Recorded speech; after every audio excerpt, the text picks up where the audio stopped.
Hello, ladies and gentlemen, brothers, sisters, friends, comrades on the YouTube. As I used to say to my high school students, oh my God, hi. To my family and to the love of my life. Guess what, babe? I love you. I love you. Okay, so currently in PA, I'm not exactly sure where I'm at, to be really honest with you. I know I'm still along I-80 and getting ready to go into Quakertown, PA to unload this truck. And because of my travels on the I-80, I've been thinking about my dad all day because I'm going by all these familiar sounding towns and towns that I've been to and counties I've been through, Clearfield County, seeing signs to Franklin and Oil City where my cousins Robin and Dick live, and it's just some other familiar cities and counties that I've seen or have been to before in my life. For those of you that don't know, my pap is from Western PA, and so I passed through there a little bit earlier today and was just jogging the memories and making me think of my pap, who I adore and love dearly. So bless his heart. They recently moved, but they went to Texas. But I know PA was a thought because Uncle Mike and Aunt Mary Lou moved out here a couple, 3 years ago, whatever it was. Which I got to tell you, I knew they were moving, but I didn't know when. So I was a little shocked when I heard, oh yeah, they moved, they're gone. I'm thinking, what? Never even got a chance to say later. Go by there, give them a hug. But anyway, missed out on that. I'm bummed about it. But anyway, so yeah, I'm in Central PA, South Central PA. I'm going to be heading over south of Allentown and unload this load. I stopped. I was very low on hours today. I started the day with only 7.5 hours. I'm out of hours on my 70, and I'm doing recaps. I get 11 and a quarter back tomorrow, so I'll be able to do everything I need to do tomorrow. And then the day after that, I'm going to roll to Bethlehem, Pennsylvania, and pick up a load there from U.S. Cold Storage. And then I go from there to a lineage in Richland, Washington, all the way back across the country. This route's got me going up the 90 in through, not sure about Minneapolis, but certainly Minnesota, across North Dakota,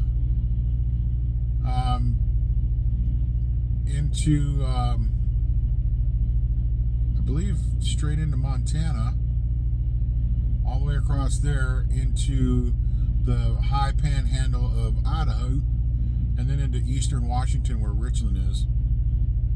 And I'll unload there, and then I don't know, I don't think they're going to deadhead me all the way back to Caldwell, so I'll probably pick up a load somewhere in eastern Washington or somewhere in Washington, and then head back to Caldwell with a loaded trailer.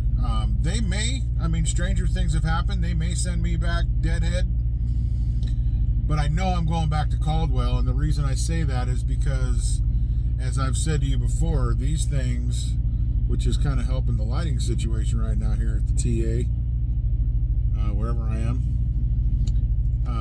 we're getting rid of these ones, and we're going to an Isaac system. So, kind of anxious to get that figured out because it's smaller, lighter. These things are heavy, they're big and bulky, and they're just old technology. They're slow, so we're bumping it up a notch by picking up this Isaac system. So I'm looking forward to that. But what I was fearing is what's happened to me in the past when I'm up in this area, New Jersey, Pennsylvania, etc., and New York. is I end up being a regional driver for, a week and a half before I end up coming back across the country. And I don't really particularly care for that. And the only reason I don't particularly care for that is because it affects my payday. This load is, I'm not sure how many loaded miles they're showing.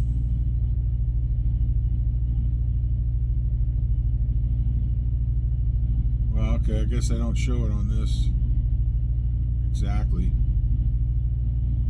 But anyway,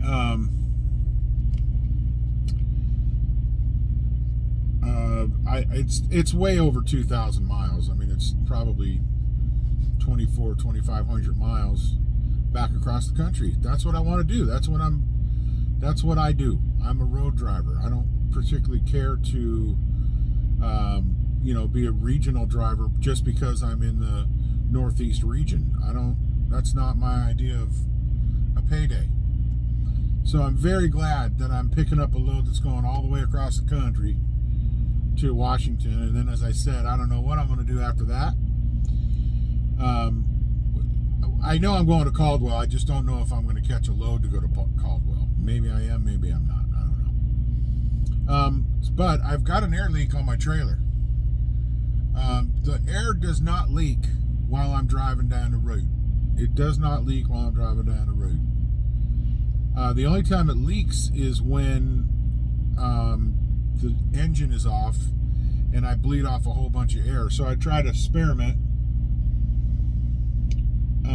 We've got red and yellow buttons on our dashboard that apply or evacuate and supply air to the system. When you pull them, and for you folks that are not truck drivers, when you hear you see a truck stop and then you hear psh, that's because they pulled that button that evacuates the air from the chambers, and then a spring sets the brake and keeps the truck from moving. And then before you can roll again, you got to supply the air back to the tanks, and you do that on the dashboard too. You push it in to supply the air, you pull it out to evacuate it. So I would go to bed at night the last few nights with this trailer, and my PSI on my brake system would be somewhere in the neighborhood of about 120 pounds, 120 plus. And by the time I got up in the morning, it was down to 31. It was in the red, and my red emergency brake button was evacuated. It pops open when it gets to a certain amount of low air. It pops itself. So I knew there was an issue with the trailer, because it wasn't doing that with the last trailer. The last 7 trailers I've had, that doesn't happen if there's not a leak. So there is a leak in this one. I can't find it. I can't hear it. It's not. I've been under the trailer to right by both rear axles, the tandems. I can't hear a thing. I cannot hear a thing. Of course, my reefer's running because it's on continuous. Because I'm running a 34-degree load of yogurt, taking some. What was the name of the yogurt I'm taking? I can't remember the name. Chobani. There's a Chobani creamery in Twin Falls is where I picked this load up, and it's 34 degrees, so the reefer's running all the time. I can't hear an air leak. So tomorrow when I get this load unloaded, I'm going to go to Love's or a TA, whichever they want me to go to, and have them inspect and or repair the trailer on the road. So what I hope doesn't happen is that I get pulled into a weigh station for, level 3, I think it is, inspection, because they might find it, and that wouldn't be good. That wouldn't be good at all. That's going to put me on the list for the week's safety violations. Although everybody's aware of it now. I mean, my dispatcher and the shop foreman, Brother Luke, I spoke to Luke earlier, because I was looking for a little bit of consultation. What do you suggest I do? He said, well, you can get a soapy water bottle and spray it on there. First of all, I don't have one of those, and secondly, it's wet here. The ground's soaked, so I'm not gonna. It's not really something that's that urgent. I'm not stuck on the road. In a foreign port this evening, which segues me nicely into I'm staying at a TA, Transportation America, I think is what they're called. I don't know if I've ever stayed at TA before. I just can't remember.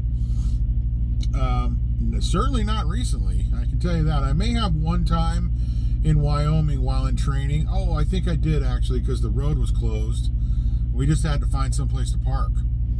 And we were kind of lucky that we did, and we ended up at I think it was a TA. I want to say it was in Rollins. Anyway, so I'm staying at a TA tonight, which means I'll have to buy a shower tomorrow, which, you know, considering I hardly ever buy a shower, and in this business, you need to take a shower at a truck stop. You know, it's really no other option. And I'll be visiting folks tomorrow that are, you know,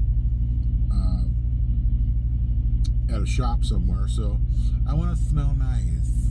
No, I do. I'm serious. So anyway, I'll be taking a shower here at the TA in where in the hell ever I am, Pennsylvania, and I'm really sorry I didn't look that up. And the way that I do look it up is on that thing that is currently recording me. Hey? All right then. So, that's about it on the trucking front. On the Cane Corso front, it was a successful return. Mama was pretty upset about it, and I don't blame her. She fell in love with the damn dog, and it's simple to do because the dog was just such a good pup. But a few referrals went out, so we were able to not only give our dog back, which we hated doing. Not only did we do that successfully, but we also found a great home for him. I think I mentioned those folks are in Arizona. They're coming back on the 9th. That's my birthday. And then they're going to pick the dog up on the 10th. So that's great.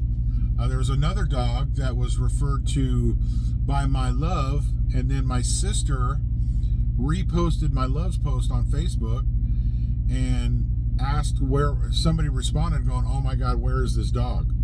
And my sister said Antelope Valley, because they're out in Texas.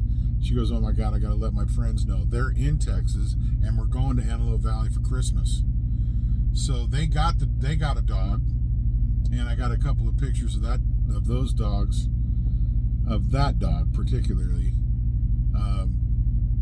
sleeping with the baby.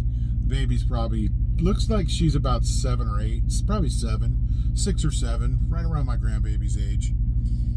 And in the car seat and sleeping, I mean out, but both arms around the dog.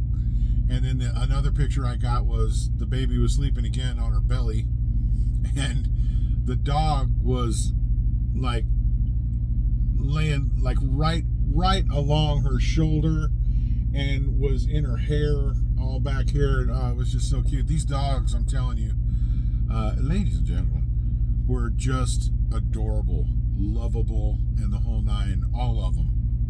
So this no exception. They know they've got a good dog going back to Texas. They were looking for another cane, so now they have one. They're happy. He's a puppy, brand new, and I guess their dog is having some major health issues like vision and hearing. I don't think he can see at all anymore. So his days are numbered, and he's going to doggy heaven, and they got a new one to bring up. So that's cool. It's working out really well. I believe there's only 2 puppies left that are unclaimed. So if you live in the Antelope Valley and you're interested in a Cane Corso purebred puppy, they're going for a damn good price. Not papered. They're not papered, but they are purebreds. There's been a DNA test done, and it's factual. So if you want a Cane Corso puppy, let me know in the comments. and I will get you in touch with the lovely lady that has those pups in the Antelope Valley. Okay, little plug for the our lady friend out there. She's a great gal. So anyway, I think that's going to be just about it. I think I'm going to leave it there for now. What say you? Hit me in the comments with something that I've maybe discussed during this film, or not. It's fine. Maybe you can hit me up about something else that wasn't on this film. It's okay. That's fine. I want to thank the folks that have recently subscribed. We're growing a little bit, and I dig it because I'm not exciting. I'm just not. This is what it is. I don't do any editing. I don't do any fancy camera work. I don't splice in 7, 8, 9 freaking clips. It's not. It's from the hip. I'm firing from the hip, and that's about it. So thanks for subscribing. I hope we can all get along and enjoy our visit together on a fairly regular basis. Since I don't know where I am in Pennsylvania, the swivel is happening. I'm in some small city. I'll have to figure that out for you and let you know where I'm at. So I'm swiveling at about an 8, just because I don't know where I'm at. Everybody around here seems nice, but once I figure out where I am, and I'm going to take a walk inside here in just a minute, then I'll have a little better gauge on where my swivel needs to be. Right now it's high because I don't know where I'm at. So anyway, you do know who love you. I think that's very well established at this point. It's your boy. It's Clydesdale. We're happily running Leonard's Express, and boy, are we running. Caldwell to PA and PA to Washington, starting day after tomorrow. So yeah, very excited about that. All right then, so have a wonderful day. Hug someone you love. Tell someone else hello. And y'all have a great, safe, and what a new year we've already started out. I set a new personal record, 685 miles. And then I ran another 655 yesterday. So my new year is running, okay? I hope yours is too. Y'all have a good one. Peace!